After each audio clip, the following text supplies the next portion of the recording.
And Ammon believes the Septuagint was originally written in Greek and then translated into Hebrew. And he's the only person with a pulse in the cosmos, in the cosmos that believes this to be truth. And other people I've had on here, experts, I've asked the same thing, and they all say that the Greek in the Septuagint was, one guy, Gad Barnea, said it was Jewish Greek. Some people say it's Koine Greek. It is Jewish, yeah. It's Jewish. Wait. Are you going to say it's Jewish Greek? Why don't you make your case, and then I'll Ammon, make your case. Okay. Lay it out for folks who aren't familiar with this, the people that may not even know what the Septuagint is. Sure. So I'm not actually the first person to say this, nor am I the only person. There was a Jewish scholar, Yehuda, Dr. Yehuda, who wrote a book called Hebrew is Greek. And in it, he takes the triliteral roots that you find in the Hebrew, and then he shows you the Greek from which that term was derived. So, and he shows you through the use of colloquialisms, euphemisms, that the Hebrew is actually being constructed around the Greek. And he wrote his book, Hebrew is Greek, in the 80s, I think it was, 70s, 80s, something like that. And of course, you can imagine it did a dive, because if that's the case, everything that we know about biblical scholarship is wrong, completely wrong. There is a rabbi who came forward. Do you have, oh, there it is. Do you have, and there he's talking about the Spartans in the Greek, that the Jews are actually from Sparta and Crete.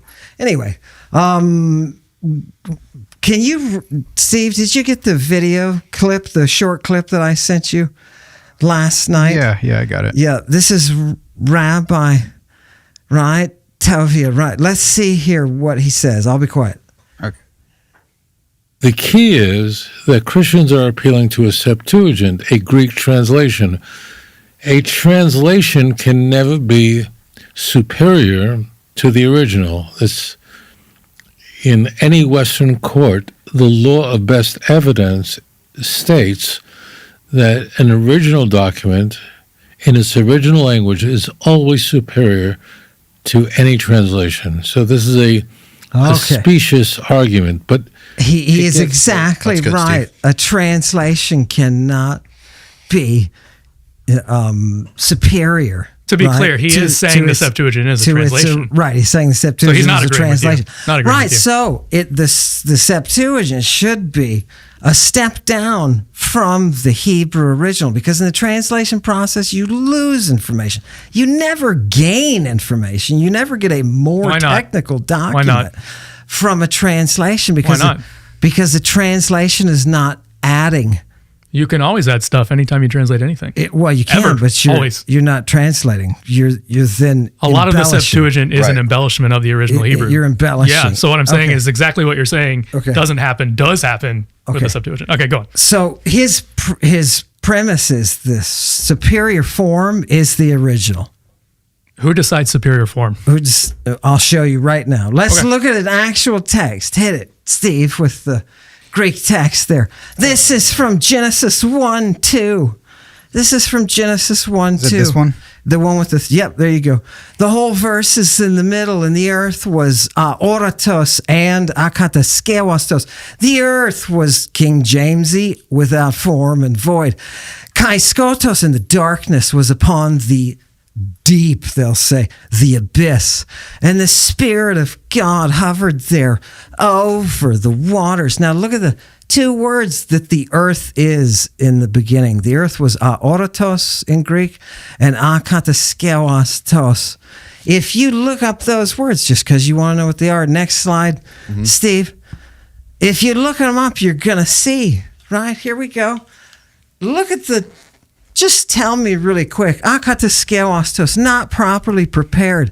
And after that, they give a reference to a pharmakon, right? This word is used for synthetic drugs, right? These are unworked principles, akataskeuastos. Look at kataskeuastos below it. That's without the alpha privative on the front. So the alpha privative just negativizes the word. So what is something that is kataskeuastos? It's artificial. It's created or artificial. Okay. So the earth is akataskeuastos, not prepared, not created, not yet synthesized. Look at the bottom, aoratos. What else is the earth?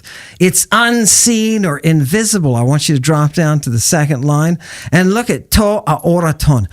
What is it when you take the substantive of this adjective? It's an unseen world. And right after that, you get ex urano. Do you understand me? This is a part of Greek physics that you're looking at, this word aoratos. Gaia and Uranos are part of it. Are you ready? Give me the next one. Wait, let me finish. Give me the next, after that. Here's the verb, because everything comes from the verb. What does the Hebrew version, okay, let's see, is this superior or inferior? Look at the Hebrew version, an empty place. This is tohu. For aoratos, was the translator on dope? If this went from Hebrew and this means an emptiness, how did it get to aoratos? You couldn't have. Somebody's on dope or Hebrew is less sophisticated. Clearly, look at the next word for akataskeuastos. Bohu. Are you kidding? They just took toe and made it into a bow. And what do they got here? Again, emptiness.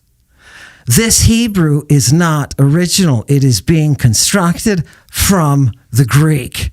It is a terrible, terrible attempt to make a native translation out of a language that is so far sophisticated. Greek has 1.5 million word forms. Hebrew has 7,000 unique words. It can't compete. Okay, I'll stop there. You respond now. Okay, thank you.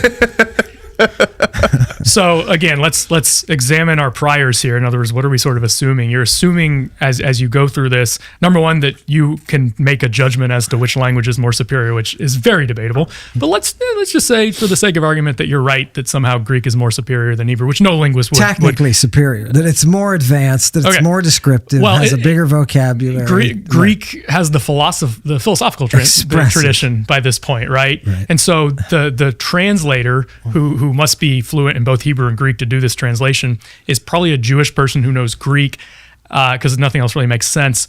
And this is a person probably in Alexandria, which is a center of Greek philosophical learning, right? Yep. And this Jewish guy who knows Greek, and maybe Greek is even his native language. Of course it is.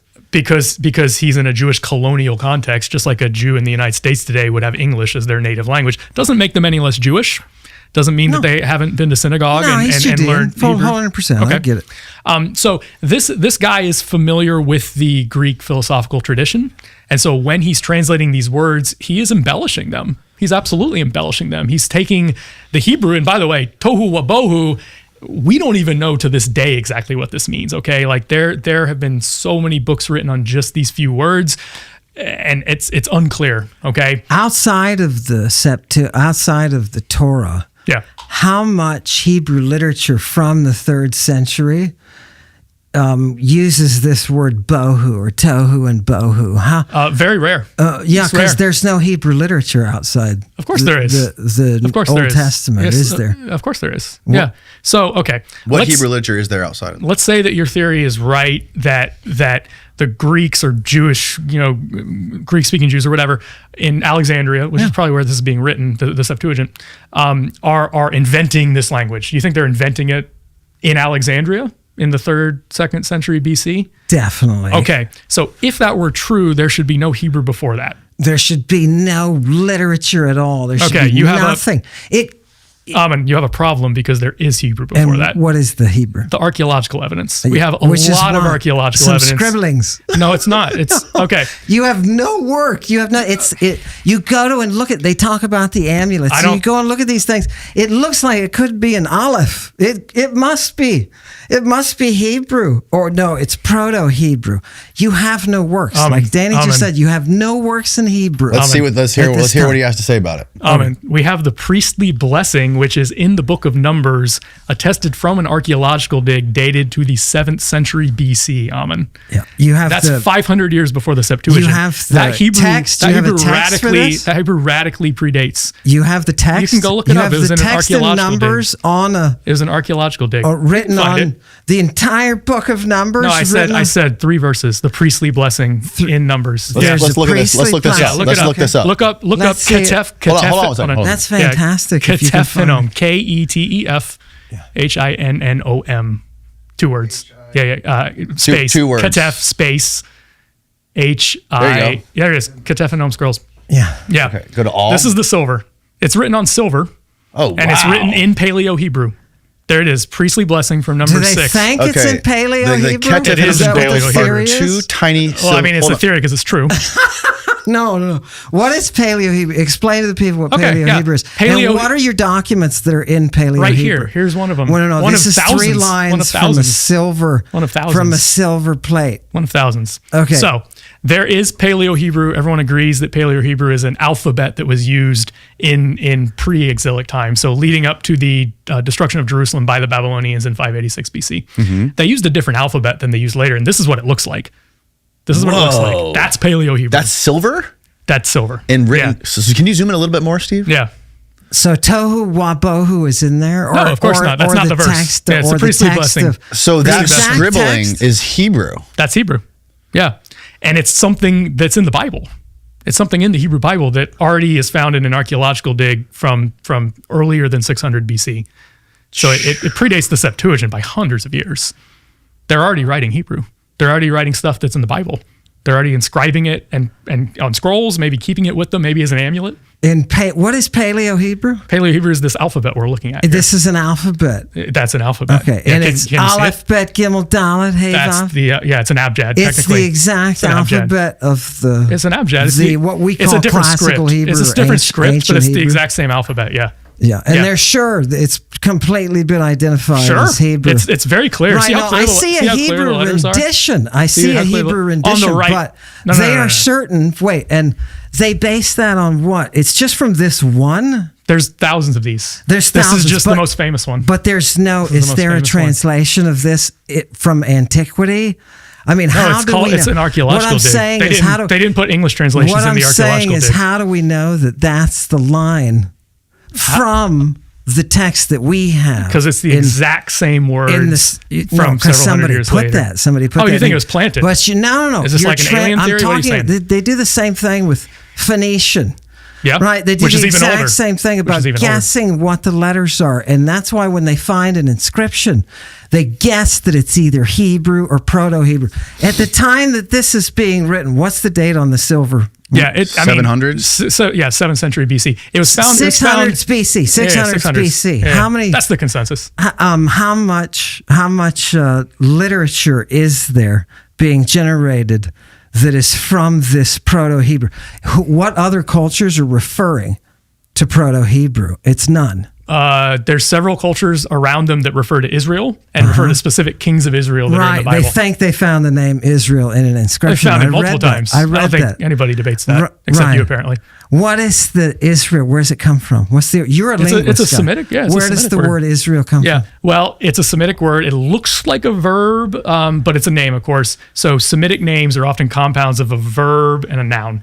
And the L at the end is God. L at the end is God, right. The Yisser part looks like a third singular masculine Semitic verb.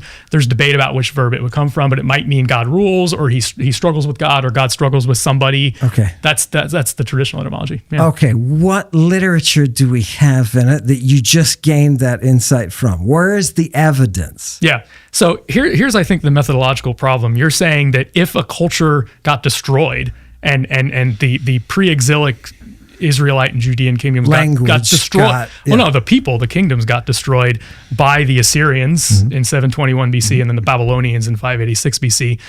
They had an apocalypse, essentially. Those nations, those ethnicities had an apocalypse where these foreign empires rolled in and destroyed them.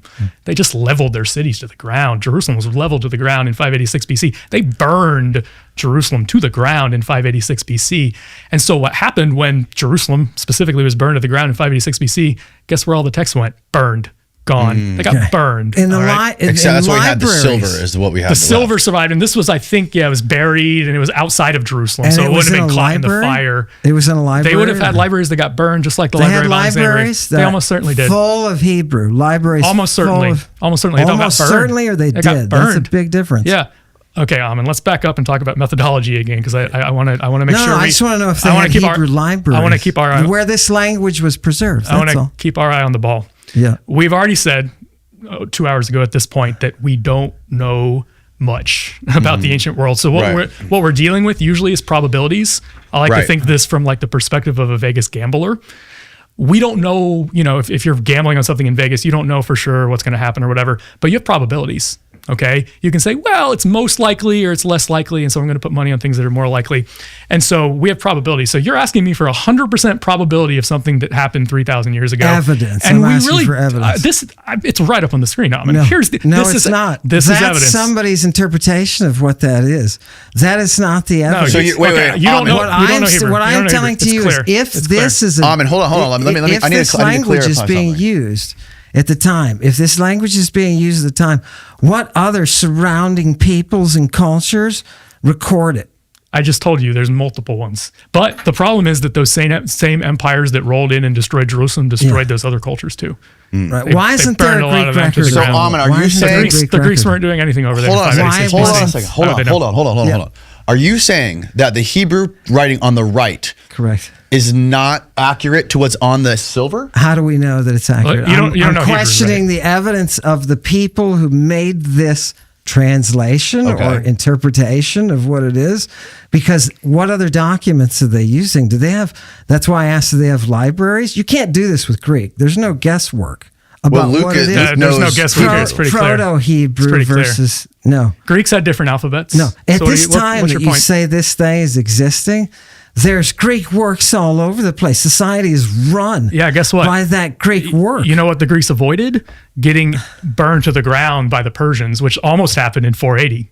Okay? Yeah. So if the Greeks had not managed to fight off those two Persian invasions, we'd probably be in the same position with Greek literature, where it would have all got burned to the ground, and then we'd be in this position where all the Greek we would have is digging up stuff in archaeological digs. I hate to guess. We'd be in a difficult position. We always have to guess. But when the Christians anything we do is guessing for the ancient world. We don't know anything for sure. I hate to guess, but when Greek began to lose its glory as the oracle shut down and as the 4th century lurched over its loss of its pagan origin, the language was affected, and you see that.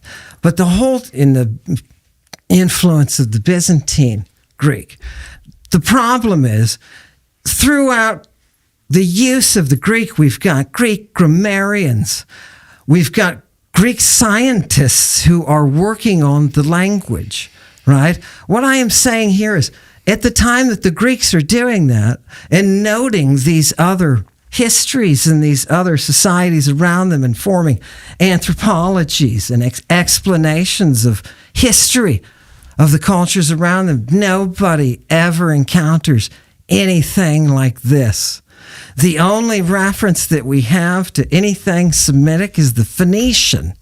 And we know the connection to the Phoenician, that the Greeks even argued themselves that the Phoenician was not responsible for Greek. There's Greeks who say it was and Greeks who say it wasn't for the alphabet, right?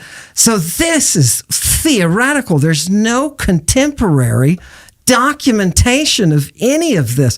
This could be somebody sitting in the desert copying out BS. And then planting it in the ground Could be. for an archeological dig to be dated to 600 BC. Do you realize how you're getting into planted. like alien No, I'm not theories saying here? it's planted. That's why I hate ideas.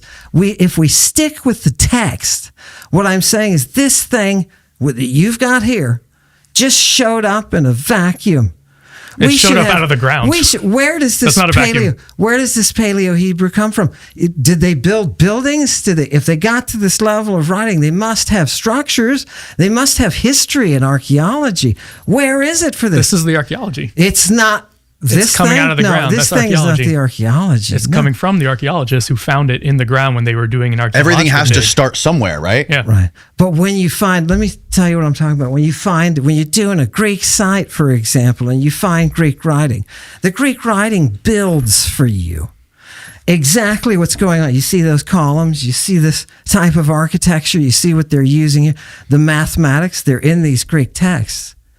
This is in isolation. It's got no relatives. That's how It's just- archaeology works. It's just sitting there by itself. They didn't find anything with this. Wait, they didn't find anything with this that was a building dedicated to some guy with using this in his name, using this alphabet. Why do they There's have so to? much stuff in this alphabet. They just it's found widespread. It's widespread. This alphabet is very common. Right, but it wasn't in a building with a dude's name on it that was using the same There's a fucking lot of alphabet. stuff with dudes' names on them in this alphabet that has been found in archaeological digs So from the there's 6th to the 10th century There are BC. cities that use this Proto-Hebrew Yeah, it's widespread. as their like. in There are Israel. cities In Israel. and they have libraries. They had cities. Yeah, Jerusalem was and a they city. have and there's libraries in They Jerusalem. were burned to the ground There's libraries by the Babylonians. Okay, so was Herculaneum. Okay. We still have Yeah. we still have a shit Well, ton. and then they built a bunch of stuff on top of it. I don't know if you know about Jerusalem. that's no It's filled evidence. with- You're not giving me any evidence. I just don't think you're This willing to is look in at the evidence. isolation. You This don't- is in complete Amen. isolation. You don't like the evidence, and so you're discounting it. That's all that's happening here. It's not the thing that really bothers me is that there is no Hebrew literature. When you talk outside the Torah, there is no Hebrew documentation. There are no Hebrew doctors. There's no Hebrew architecture. There's no Hebrew geometry. There's no Hebrew anything. Because it got burned to the ground. Everything. So you're saying they should have just done a you're better saying job of not getting burned to the got ground. lost. You're saying everything got lost of any Hebrew writing at any time. The only remnants were there was a small group of captives after the city got burned to the ground, and lots of people got slaughtred and taken into slavery by the Babylonians. No, that's not how There life was a works. small. No, Of I'm course, that's sorry. how life works. I'm That's how sorry, that's all not ancient how warfare. life- There's If a they Amen. went in- Amen. Hold on, Let me finish. Amen, let him finish. Took them Let him over. finish. Let him finish. Yeah. There's I'm sorry. there's a small group of people who were taken into captivity by the Babylonians to Babylon, and they could only carry anything they could carry. They carried their most sacred text, and that's all that survived that conflagration. That civilizational conflagration. That's all they kept. That doesn't mean they didn't have more. In fact, they almost certainly had more. It's gone. And they're the only gone. culture that happened to. Of course because they're not the only culture that You have happened to. language. The language will survive. It did The survive. language You just will don't want to survive. see it. It survived in the Torah. In It survived this, in the Hebrew that's all Bible. you've got. And it survived in the ground. That's all you've got. Okay, you just made a statement that is false, and that is this is the only culture that's happened to. Of course, it's not the only culture that's happened to. Let's talk about the Persians. Yeah. Let's talk about the Persians. Yeah. The Persian Empire was far mightier, far more scientifically advanced than the Hebrews. Do were. we have classical Persian? We have inscriptions. We have the Behistun inscription, and then we have a few things from Herodotus where he's transliterating words from Persian. So we but have almost contemporaries. No, we have no. contemporaries We have- talking about we the have- language. We have Herodotus talking about That's them. exactly Sure. what I'm talking Yeah. about. We have no Yeah. Herodotus who can say there is Paleo-Hebrew. Yes, we've got the Well, Persian. he's after We've that got the period. Phoenician. He's after- We've he's got 200 years after that. all of these. Well, 200 I'm years. saying, and a dude like Herodotus. Yes. We've Actually, got you're wrong. nobody for this. You're wrong about that too. Nobody's- You're wrong about that too. Okay. The Nebuchadnezzar Chronicle has been discovered in Babylon. So Nebuchadnezzar was the most powerful king of Babylon. He from 605 to 562 BC. He was the guy who came over and burned Jerusalem to the ground with his armies. This is historians generally accept this. We have found his chronicle. So most kings would write a chronicle of the things that were ongoing during their reign that they thought was important enough to be kept for future generations. We found his chronicle from 605 to 594 BC. Unfortunately, it cuts off in 594 because we just haven't found the rest, or maybe it got shattered or lost or something. In his chronicle, he talks about Jerusalem and the Jews. In his chronicle that has been found from that time period. So when Ammon says there's no other records, he's wrong about that, because King Nebuchadnezzar, the most powerful king in the world at that time, talks about them. Okay. It's in the chronicle. And he says, I'm going over there to talk about them. There it is, right there. Confirming biblical accounts of his conquest of Jerusalem in 597 BC, the deposition of King Jehoiakim, and the installation of Zedekiah. It's all there. And look, Contemporary. it That is a justify- contemporary It document, Ammon. justifies the text perfectly. So the people your belief is that the people who were writing the Septuagint were Jewish Greek speakers who were living in Alexandria in a Greek milieu. and they were taking the Hebrew, translating it into Greek, Correct. and embellishing and adding Sometimes. stuff to it. Yeah, so Okay. there's not just one translator who does all of this work. Sure. It's different Jews translating different books at different times. Right. And I can say this because I've worked with this stuff. I've gotten my hands dirty with this stuff. It's incredible stuff. I've written articles on it. You can look them up. I did my master's thesis on the Septuagint. Oh, fantastic. So it's very linguistic. This is perfect. That's why I said you're perfect. It's wonderful. Hit me with the evidence. So there's different translators who are translating different books at different times. What seems to have happened is what year was it translated? We don't know for sure, but probably third to first century BC. Probably the earliest stuff is third. The only way you can really date something is by people who quote it. What's the earliest we get people reading this text, right? That's really what you can quote. You can look at the letter of Aristeas, which people in antiquity said was a forgery, that talks about the translation. People said that was a forgery. That doesn't matter. Who's quoting it? And when are they quoting it? Jesus is quoting it, right? The New Testament is quoting the Septuagint, so in Greek. In Greek. It never quotes it in Hebrew, which has always bothered me.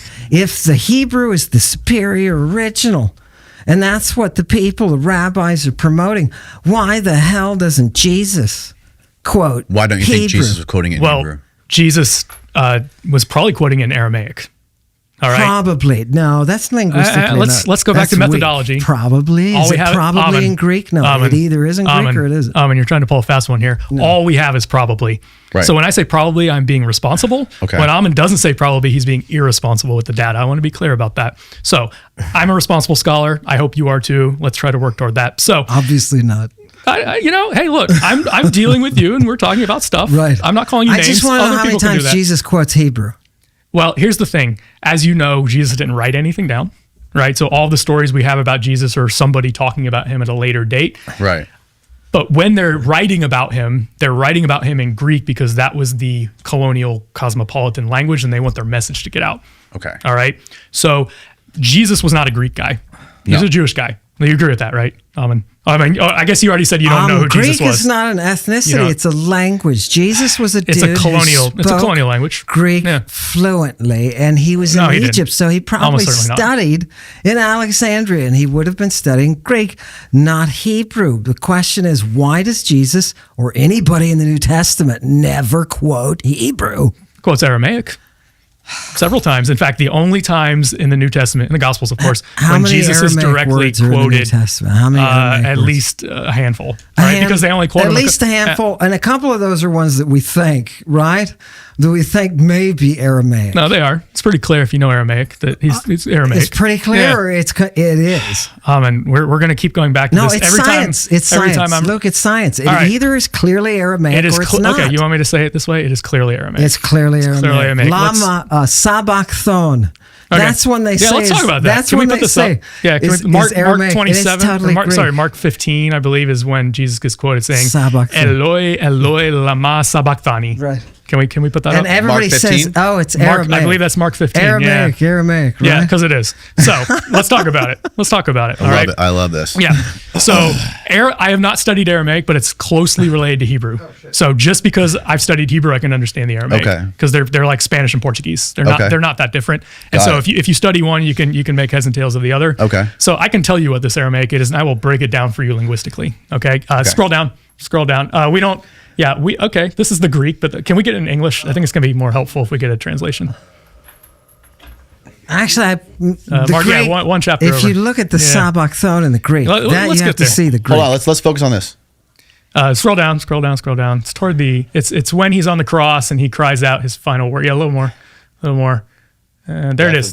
They even put it in italics. Okay, Eloi, Eloi, lama sabachthani. Okay, they put it in italics. So Jesus is being directly quoted as saying this. And then they have to translate it because that's not Greek. My God, why have you forsaken me? So Mark is writing in Greek, but he's quoting Jesus saying something Aramaic. So he's writing in Greek and he's interrupting his Greek to say something Aramaic. To say something Aramaic. Because Jesus is saying his final words in Aramaic because that was his native language. So let's break down this Aramaic linguistically. El is God, just like Hebrew. All right, El, Eloi, Eloi. The E at the end in both Hebrew and Aramaic is a first person possessive pronoun that means my. Okay. So Eloi is my God, which you can see it's translated correctly there. My God, my God. That's the Eloi part. In Hebrew, right? In Hebrew and Aramaic. He's speaking Aramaic and not Hebrew. He's speaking Aramaic. Okay, so in Aramaic and lemma. Lama is actually two words that are usually written as one, whether in Hebrew or Aramaic. Like lama in Hebrew, right? Why? Exactly. Yes. Yeah, there you go. Yes. Yeah. I So lived there, right? la means for and ma means what. Yes. So when you say for what, you're asking why. Ma's Does that make sense? So lama Right. is why, but it means literally for what? Got it. Ma. Sabachthani, I think this is the most important word here. Clearly, this is your verb. As you can see from the translation, they're translating this, have you forsaken me? Those are the words that we have left in the English there. And that's being translated from the Greek. I mean, the Greek says, my God, why have you forsaken me? In the translation, which is in the parentheses there, right? Okay, so Aramaic has this verb. Now, there's triliteral consonantal roots in the Semitic languages, not just Hebrew, not just Aramaic, the Babylonian languages, Phoenician. All the Semitic languages operate on what we call triliteral consonantal roots, which means it's 3 consonants, and you put vowels in the middle of the consonants to sort of inflect the term. Okay, so there's 3 consonants here: S, B, and K. The CH is a chi there in Greek, because in the original Semitic, this is actually a guttural sound, K, that we don't even have in English, and they didn't have in Greek either. So they're doing the best they can to transliterate this, because Greek has this K that is a chi. It's the letter chi in Greek. So they're doing the best they can to write this Aramaic sound in Greek. What's the Aramaic letter for the he? It's a K. It's the kof. Okay, what does Kof. it look like? Yeah, it looks like it looks like a P thing. Okay, But it's the source of our Q. Yeah, it's the kof. Yeah, it's the source of Hebrew kof. our Latin Q, actually. Okay, good. Yeah. Because the alphabet wandered from Phoenicia to Greece to the Etruscans and ultimately to Rome, and that's where we get it from. So you have this K sound that the Greeks don't know what to do with, but they write the next closest thing, which is K, which is we transliterate with CH there into English. But that's a chi. That's the letter chi in Greek, right? We can go look at it. Yeah. So yeah, however you want to pronounce it. Right. We know Who it's cares? Modern Greeks say. Yeah, modern Greeks, right? key, whatever. It's in ancient Greek. That's what's going on there. The Semitic languages have the sound sh, and Greek, as you know, does not have the sound sh. So Greeks could not pronounce the sound sh. They did have the sound s, like a regular s. And so anytime there is a word in any Semitic language that has a sh sound, and there's lots of them, and they want to try to pronounce that in Greek, they write s instead of sh because it's the next closest thing. Okay. So this is shabach in the original Aramaic, which means it's this triliteral root. You put vowels in the middle, shabach, that means to forsake. All right. You inflect it by putting a second singular masculine ending on it, which is the ta, the THA there. Right. That's the second singular masculine ending because Jesus is talking to God, and second singular is you. Okay, so he's talking to you, God, singular. And then the ni, Semitic languages have this really cool thing where they actually just attach object pronouns right to the word. So in English, if you say have forsaken me is a separate word from forsaken. You don't say forsaken me, all as one word, right? Right. But in Semitic languages, you say that all as one word, forsaken me. And you write it all as one word. So that ni is the first person singular object pronoun. So when Jesus says sabachthani, that's why it takes 4 English words, which, by the way, shows that Semitic languages are very elegant. They can actually express a lot of ideas that take us multiple words in English, which is another reason I push back against your idea that somehow Hebrew is not as superior as Greek, because it's pretty cool. It's a very elegant language, and this is Aramaic, which is similar to Hebrew, right? So the author of Mark is going out of his way. He doesn't have to do this. He's writing in Greek, but he goes out of his way to say, actually, Jesus said this in Aramaic. And then he quotes the exact Aramaic here. Well, he doesn't say he says it in Aramaic. That's Aramaic. That's Aramaic, no, but right? he doesn't say it's in Aramaic. Elsewhere, there's another quote where he says, in Hebrew, Jesus said. Okay, but here he's not We can look at saying that if you this want. is an If Aramaic. that's important Why does it you. matter Okay, if he watch did, this. why would it matter if he says it if it's Because it's written clearly in Aramaic. if it's in Aramaic? Why does he have to say it's Aramaic? Because it's written in Aramaic is your conclusion. Okay, go ahead. Argue against me. It's not. That's go not back to Aramaic. the Greek. So Go that's back not- to the yeah, Greek. go back to the Wait, Greek. Go back to the It's Greek not Aramaic. text. Let's see. Maybe it's not Aramaic. Is it Well, it's possible? written in Greek letters. Is it possible it's not in I'm all ears. Aramaic? I am Bring all me the ears. text, right? Scholars entertain discussion, right? It's a museum. Blow it up, Steve, on the I have no idea. on the verse. I have What no verse was idea. that? A little further down. What verse little is further it? down. Do It's you in the remember? 30s. There it is. It's Yeah, right above 35. Yeah, right Just- in the upper middle, right side, right margin. No, go right. There it is. There, There it is. stop. Right up. That Blow right there. that Right up. there. That last That right word. there. That last word Sabachthani. before the Sabachthani. semicolon. And remember, Yeah. There's your semicolon. Wait, just show me. That's not a semicolon. That's a question mark. Right. In Greek, you write question marks as semicolons. Right? And who put that in? Some Byzantine nerd. The Greeks didn't put that in. That's Who true. wrote I mean, this. all the punctuation is later. Right. All the capitalization is later. Right. And the word That's spacing. crazy that they there's wrote no, like that. There's no Sometimes word there's no spacing. spaces in the original. There's no spaces. Okay, Steve. You Steve, just gotta blow it know. up. You just gotta know. Just blow up That's that one as word. blown up as I can get. Is that as blown Yeah. up? Okay, Sabachthani.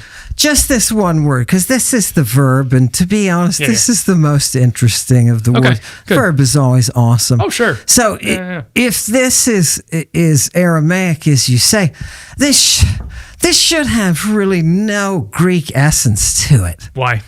It should have it What do you mean by Greek essence? because there's no influence. There's no Aramaic influence on Greek. there are people who are bilingual with each other. We have no authors, though, who are saying, I'm going to use this Aramaism and I'm going to write it out. Isn't We don't have Marcus that. just doing this. Okay. Well, no, not if it's a quote. He's quoting him. Yeah. Right. Okay, It's so that's just a different than what you're direct saying. quote. It's just a direct quote. You're Okay, saying, carry on. Sabachthani. Is there anything in that looks Greek? If I have read the Greek magical papyrus, my anus twitches because you can see both the roots for Sabaoth, that worship, and the chthonian divinity that is the Christing head, the Ion, who is the person inside the synagogues that is pictured on the walls of the synagogues, the god Ion. That is Saba of the Chthon. This is used in magic. Jesus is from the cross using magic Greek. And he's talking about that God that induces that transfer from death to resurrection. And if you look up, if you know the Saba root, right, that I'm talking about, and you know the Chthonian. Seb root, not the Sab root. Are you talking about sebomai? To Yes, worship? sebomai is the verb. So that's a different But here word. the Saba, no, this is the same. Spelled differently, too. Sabaoth, the God, That's your Sabbath. different altogether. He's going to say it's That's Hebrew. also Hebrew. It's Of course it's See? Hebrew. I told you. Yeah, 'cause I'm right. It's the same thing. Where is the literature that backs you up? What do you mean the literature that Where's backs me the up? literature outside the Bible that backs you up? Because I can give you literature outside of this that backs this We've up. already been over this mythological It doesn't territory. exist. We're just beating a dead horse. It doesn't exist. Because it got though. burned to the ground. No, it doesn't exist. 'Cause You it got burned don't to the have ground. evidence that it exists. You don't have any Hebrew literature that's going to use the term Sabbath. What you have is Greek, and you have Greek in the magical. You have Greek that is telling us. Even the pharmacology does this. His reasoning for that is because he thinks it all got hit. Well, he says we know it all got burned down, burned to Magically the got ground. disappeared. All the libraries are It there gone. was nothing magically got magic. It was disappeared. imperialism. If your evidence Right. got magically disappeared, it's easy to make whatever argument you want. The Sure, fact you can is, say that. We have Greek evidence that where these roots are coming from. What are you talking about? Okay, sabachthani. When you look in the PGM, we're just talking about the PGM. You've worked with professors who helped translate it, right? Sure. And so did I. Yeah. Go Right? on. So fantastic. In the PGM, do we refer to the God of the Sabbath? Sabaoth appears Yeah. in the PGM. Right, Yeah. right. Is that a Hebrew concept? Absolutely. Where's the Hebrew to back it up? It's behind the PGM. So we talked It's about the behind PGM it, so earlier. it doesn't exist. Behind It's the, so behind explain it. what you mean. It's behind the PGM. Yes. What do you mean by so that? we talked about the PGM earlier, actually right near the start of this, and I mentioned that the PGM is a collection of diverse cultural sources. Okay. They reference Egyptian gods like Thoth. Okay. So according to Ammon's argument here, if we see the Greek letters THOTH, that proves it's Greek and not Egyptian, which is not true, of course. We know that's because that's he's not saying what that's I'm because saying. there's That's lots of- not what I'm saying. I'm saying the cult, because I'm not talking ethnicities. I'm talking language. I'm And talking the language, too. language Talking language, conveys too. Yeah. the practice of a cult, and the cult terminology is the sabachthani, the god of Sabbath. Okay, so That is we're not actually, Hebrew, that hold is on. Greek. Time Hold on a out. second. We're dealing with three different things here that you're conflating, and none of them have anything to do with each other. There's the Greek word sebomai, which means to revere, to worship. Theosebes means God worshiping. Theosebes, okay? Correct. That's an Indo-European root. That goes back to the Indo-European root tiegu, which is found as far afield as India.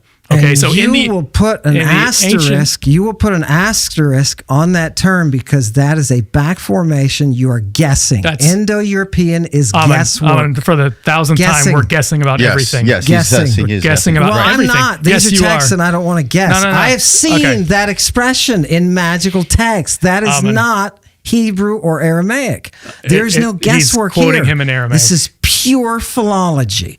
There is no text BS, that you have to back that up. There is no Hebrew doctrine. There's no Hebrew epics. There's no Hebrew plays. There's nothing outside of the Hebrew Bible. Nothing. I think we've already disproven that point several times, so I think we should move on. Yeah. So here's the deal. Sebomai, all right, is a Greek word, goes back to an Indo-European root that is found, and you're right, back-formed, because the Indo-European language, Proto-Indo-European, that was spoken by very early Greeks. Tell people what back formation is. Yeah, what it means, and I did my master's degree on this for 2 years. Perfect. Okay, so and honestly, I think anyone who's interested in ancient texts should probably become a historical linguist. It's fascinating stuff.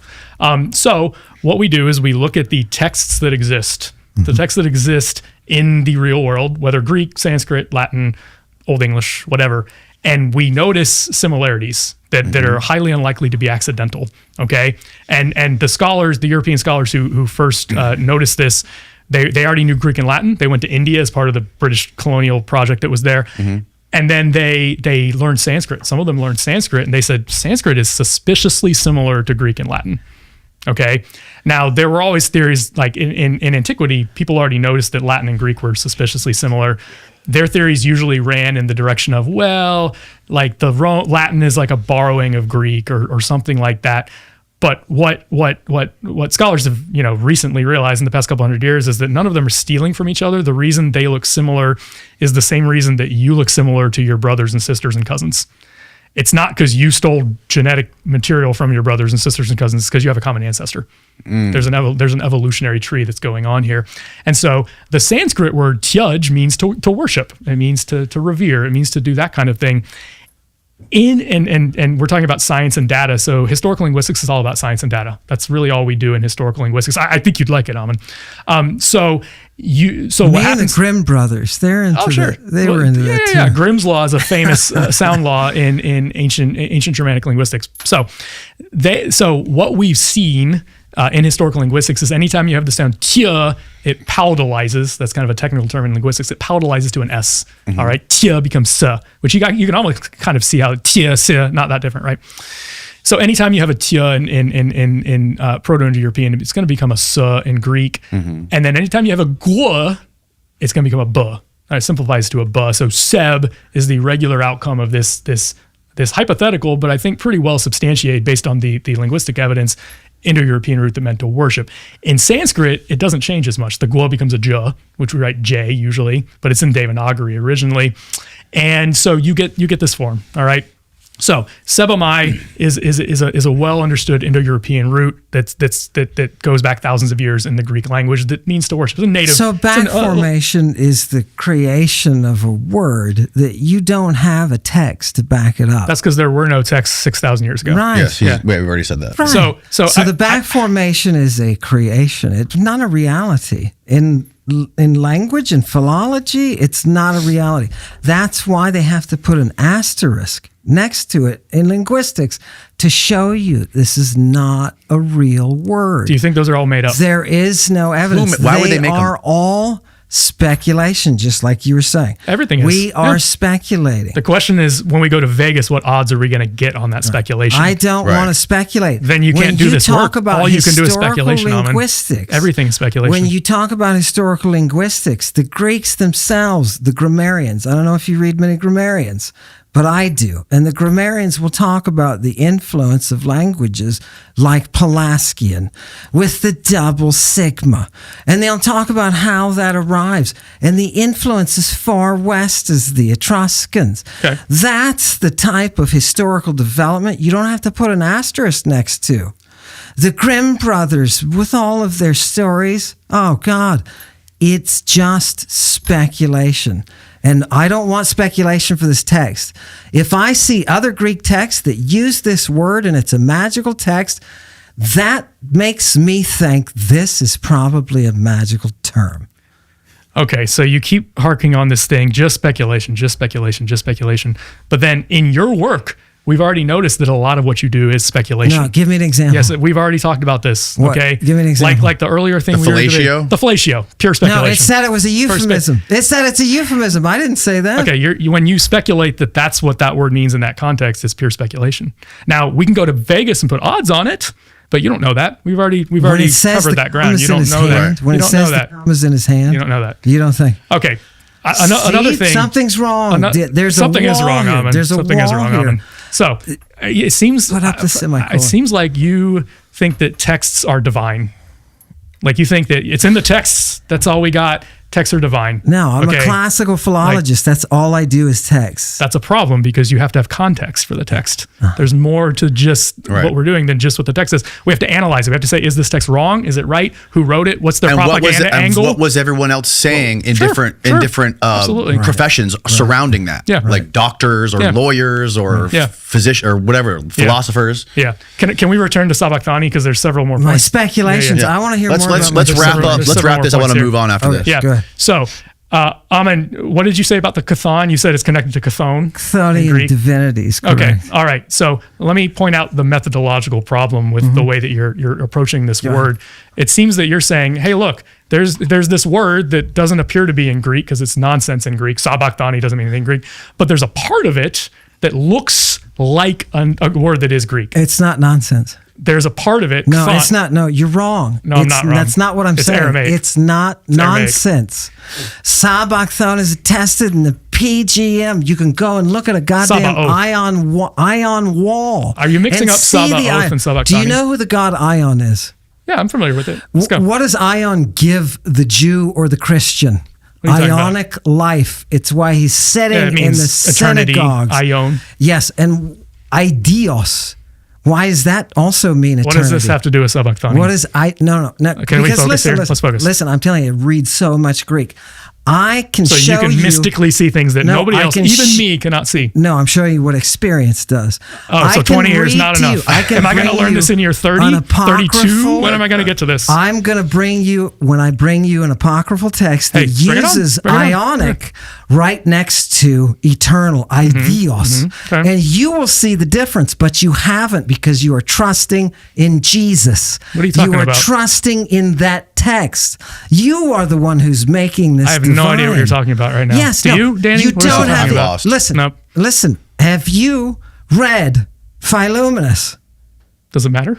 Why does it matter? I'm asking you. Have to prove have me you why read it matters. Philomenus? Not most of it. Why does it So matter? you have no idea what's in Philomenus, correct? Hey, we're reading Mark, not Philomenus correct? right now. If I told you Philomenus, Yeah, let's You're try to stay on distract topic. the conversation. Corroborate. I am. You're trying to It's distract the becoming more conversation right confusing. Okay. Trying to bring in all this other stuff that I don't even know what you're talking about. Okay, so I want to get back to what we're talking about with Chthon here because Ammon interrupted me when I was trying to talk about this. So Ammon's methodology seems to be, hey, there's a Greek word Chthon, which we both agree is a real Greek word that means earth. Okay, and it's in various compounds like different Erichthonius, mythical early king of Athens, etc. Right. Okay, it's not the same word. There's a vowel different, Chthon versus Chthon, but at least it sounds like it. It's not the same word, but it sounds like it. By the way, vowels are very important in Greek. You can't just substitute them in and out. Vowels are very important. Vowels tweak. So you can't say that Chthon and Chthon are the same thing. But let's give him the benefit of the doubt and say, they're mispronouncing it. Okay, whatever. Let me. I'm not going to say that. Stop putting arguments in my mouth. That's disingenuous. You are mispronouncing. You don't do that at CamWis, do you? You when are you go to mispronouncing CamWis, do you talk about? Do you talk about? I know you want to talk about this because no, come on, that's not professional. No one's going to take you I don't seriously. Care. I was once a professor. So I'm okay. professional. So here's the deal. So we got Chthon, which is a valid Greek word. We all agree with this. Okay. Ammon says he sees the word Chthon in this Aramaic word, or what everyone else except Ammon thinks is an Aramaic word. Yes. Sabachthani. Okay. So here's the problem with this kind of methodology, and I actually talk about this in my book on wine, which came out in my dissertation. I have a whole chapter on linguistics and linguistic methodology in that book, okay? And in that chapter, literally the very first part of the chapter when you open it up is a quote from an ancient grammarian, because we were talking about this. I love the grammarians, okay? Good. And they they try to make connections like this. So wait. Say that again. Hold on. Say that again. Let me explain. They try to make connections like this. Let me explain. Okay. Yeah. So I deal with the wine word, oinos, winum, this word that's floating around the ancient Mediterranean, right? And what I'm doing when I do this is I'm first of all, I'm going all the way back to the original sources. What did the grammarians say about it? Like, what did the Greek grammarians say about this word? What did Romans say about this word? And their speculation usually relies on what I call in the book the sounds like principle. Okay. So they'll say the word oinos or oinos in Greek means wine. Digamma. You put the digamma. Of course. Classic, nice, right? Nice. I love the digamma. So you got oinos or oinos, winum in Latin, and they're already trying to figure out like where this word comes from, like what other words out there in the universe is it connected to, Right? And they use what I call the sounds like principle. So and there's multiple layers of speculation where they say, oh, maybe it's connected to this word that sounds like oinos or oinos. Maybe it's connected to this word. One of them says, hey, maybe it's connected to this word onesios, which means benefit, because onesios, oinos kind of sound alike. They have most of the same consonants, right? And that's the methodology that the ancient grammarians use. All right, modern historical linguistics has moved far past that methodology. All right, that sounds so arrogant. That sounds so arrogant. It's just called building what on if things. It's because do you think the science? Greek is do you think musical? science has what actually? Do you think the Greek is musical? Do you think science has made progress in the past 2,000 years or not? Science is completely based on what? That great concept of how to create a hypothesis. Okay, so has science progressed in the past 2,000 years? Not beyond its roots, no. Technologically, yes, but not beyond its basic methodological roots. Well, what I'm saying is the methodology has progressed. And I told you we would come back to this time and time again. Right. The methodology has progressed, all right? We are not doing the sounds like principle anymore because it didn't work. And let me explain. No, of course not. The Greeks were brilliant for their time period. Hey, you're talking to me. I love the Greeks. I know. I love Greeks. So don't put words in my mouth. Just not great grammarians, right? We read them, but we don't believe everything they say. This was in antiquity. They're arguing like this in antiquity it's great. too. Yeah. The etymology of words is important to the Greeks. Yeah, and some people say you're full of shit. It absolutely is. You don't know what you're talking about. Right. Here's why the sounds like principle doesn't work. So Ammon is saying, okay, there's this part that sounds like something else that he has read, which is a legit thing, cthone, whatever. How do we know it's connected though? All right. So there's lots of things that sound like other things. Okay. So for instance, let's say that as a linguist, I said that your name, Danny, contains the word knee. The last syllable contains knee, which proves that there's a connection to the knee that's your body part. Okay. And then I could make up a story. I could say your ancestors would knee people. I don't know. Who knows? Yeah. Or maybe a little more fanciful. I could say, you know what? Your ancestors were the knights who said knee. Okay. Right. From Monty Python. Okay. Love that movie. Love that reference. And so your ancestors stood in a forest and demanded shrubberies from passing knights because of the knee in your name. Okay, that's where the sounds like principle leads us. I could do it with sabachthani. Sure. I could say see the first syllable sob. That proves that it's connected to the Swedish car company that produces Saabs. All right? That's where the sounds like principle can lead us. It can lead us anywhere random. Anything sounds like anything. It's not good enough, right? So we need a more principled way of acting, and that's where the modern discipline of historical linguistics comes in. Okay. So the modern discipline, to go back to your name, I assume Danny short for Daniel. Okay, so Daniel is a Hebrew word. I don't know if Ammon believes this or not, but everyone else does. Daniel's a Hebrew word, and we can break it down into 3 morphemes. So I'm Jewish? Well, your name is. Okay. Your name is Hebrew. Yeah. Okay. But lots of our names are, mine isn't, but lots of our names are from some Hebrew source in the Hebrew Bible, which was written in Hebrew. Right. So Daniel, we can break it down into 3 morphemes. Your ears pricked up because I said morphine, but I didn't. Morpheme, which is a meaning-bearing unit of language. Every language has morphemes. Like if you say the word trees, there's 2 things that have meaning in there, tree and z. Tree means a thing that grows out of the ground, and z means plural. Yes. More than one. Okay. That's all a morpheme is. All right. Okay. So there are 3 morphemes in the name Daniel. Don, which is the Hebrew word for judge. E, the I in the middle of your name, which means my. It's the same I in Eloi, actually, right there. And El, which means God. El, which means God. Hold on. This is interesting. Let me hear so Daniel means God is my judge. It literally means God my judge. But you throw in the is to make it make sense. That's you learn that because that's what ancient Hebrew grammarians wrote, right? Yeah, they got burned to the ground. We talked about that. Oh, but how do you know that then? That's what it means. We don't know anything. We talked about that too. Oh my God, am I stoned? You might be. Yes, you are. Oh my God. Wait a minute. All of that was based on not having any evidence, though. That's bad, bruh.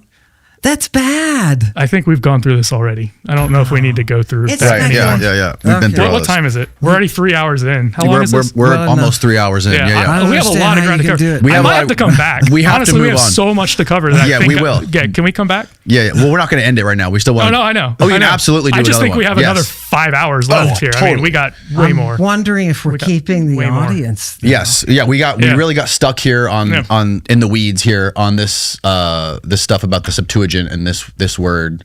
But so basically the case Luke is making is Jesus spoke Aramaic. He was Jewish, and you think he was Greek. You think he only spoke Greek. Textual evidence, Right. which Ammon loves. Right.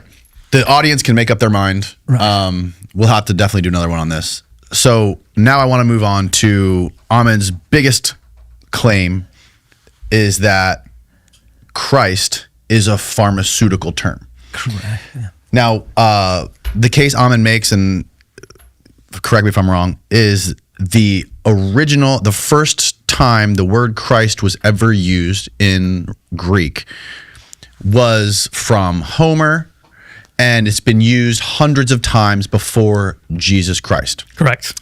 And Ammon specializes in ancient pharmacology and ancient pharmacy, and he uses that context to corroborate all of this other historical writing we have from Homer and everything else, talking about Christing arrows with poisons and all kinds of Christing, right? Applying something to the skin, to the eyes, to an arrow, to something else. And he's taking that and connecting it to Jesus Christ, saying that Jesus was someone who was known and was connected to drugs. Is that about right? Correct. Yes. Yeah. We have the reference. Bring up Odysseus. It's a gorgeous picture. So he has tons of With the references, reference, and he's sent us in our group chat a whole list of I read them all. hundreds of references. Read 'em all. Just to make a long story short, you can tell by having read all those references, and you read hundreds. I sent you Sure. over Yeah, 100. absolutely. If you search for all the compounds of Christing, you're going to find thousands and thousands. This is like not an unusual word. That's why when Bart Ehrman came along and said, I doubt if Christing came before the Septuagint, why he looks so bad, because it's overwhelming, the history of this word. Biblical scholars have no idea what Christing is.